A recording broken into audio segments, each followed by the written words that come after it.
এবারের টপিকসে আমরা ফুল হেডার নিয়ে আলোচনা করব। এর আগের লেকচারে আমরা হাফ হেডার নিয়ে আলোচনা করেছি। তো হাফ হেডার এবং ফুল হেডার দুটির তেমন কোনো পার্থক্য নেই, শুধু সামান্য একটু পার্থক্য রয়েছে। তো এবার আমরা দেখি পার্থক্যটা কী। আমরা আগে দেখেছি হাফ হেডার বলতে বোঝানো হয়েছে একটি সার্কিট যেটি 2 বিট ব্যান্ডের সংখ্যার যোগফল প্রকাশ করে।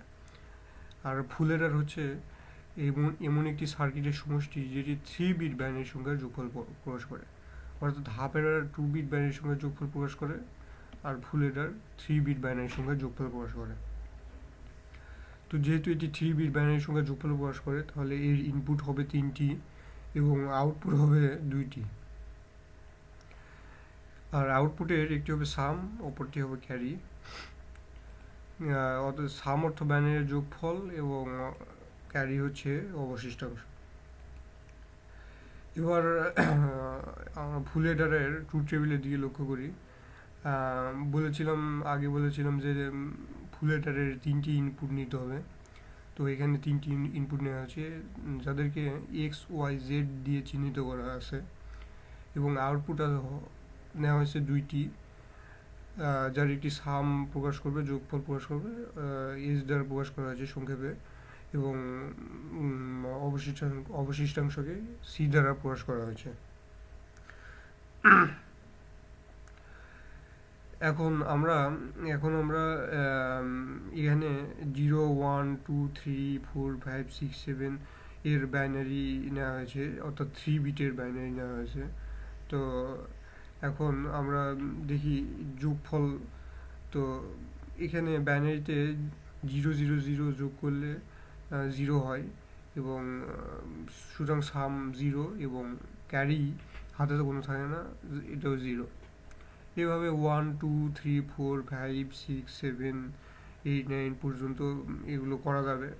ঠিক একইভাবে শুধুমাত্র যোগ করতে হবে, যোগ করে সাম বের করতে হবে, এবং যদি হাতে থাকে তাহলে হাতেরটা লিখতে হবে কেজিতে। এটা আগে বোঝানো হয়েছে, তো আশা করি আর বোঝাতে হবে না।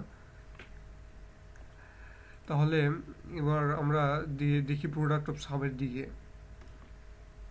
প্রোডাক্ট অফ সামের সামের বের করার সময় হাফ হেডারের মতোই আর কি আমাদের কলাম বিবেচনা করতে হবে। তো এস এর কলামে এস এর ক্ষেত্রে আমরা প্রোডাক্ট অফ সাম বের করার ক্ষেত্রে আমরা দেখব এস এর কলামে কোথায় 1 আছে। 1 এখানে দেখা যাচ্ছে যে দ্বিতীয় সারিতে 1, তৃতীয় সারিতে 1, পঞ্চম সারিতে 1, সপ্তম সারিতে 1 আছে। তো সারিগুলো বিবেচনা করতে হবে। এগুলো সারিতে দেখা যাচ্ছে এক্স ওয়াই জেড এর মান কত আছে সেটা নিতে হবে। এখানে দ্বিতীয় সারিতে এক্স এর মান 0, ওয়াই এর মান 0 এবং জেড এর মান 1 ধরা হয়েছে। সুতরাং দ্বিতীয় সারির ক্ষেত্রে এই 0-র ক্ষেত্রে এক্স এর মান এক্স নট, 0-র ক্ষেত্রে ওয়াই এর মান ওয়াই নট, এবং জেড এর মান যেহেতু 1 আছে শুধুমাত্র জেড হবে। সুতরাং আমরা লিখতে পারি X not Y not Z plus তৃতীয় সারির ক্ষেত্রে আমরা লিখতে পারি ঠিক একইভাবে X not Y Z naught. পঞ্চম সারির ক্ষেত্রে আমরা লিখতে পারি X Y not Z naught, এবং সপ্তম সারির শেষ সারির ক্ষেত্রে আমরা লিখতে পারি এক্স ওয়াই জেড।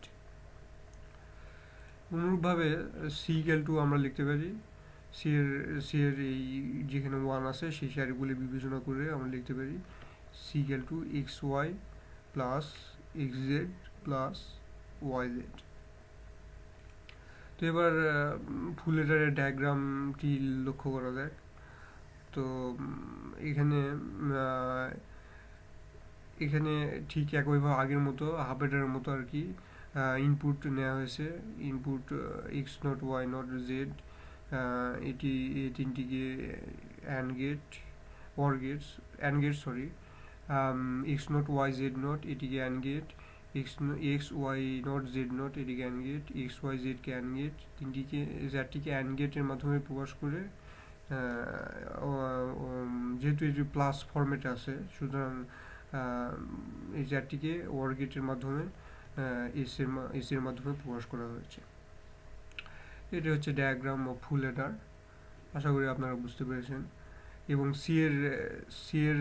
সি এর ক্ষেত্রেও আর কি আমরা লিখতে সি এর মান আসছে X Y plus X Z plus Y Z.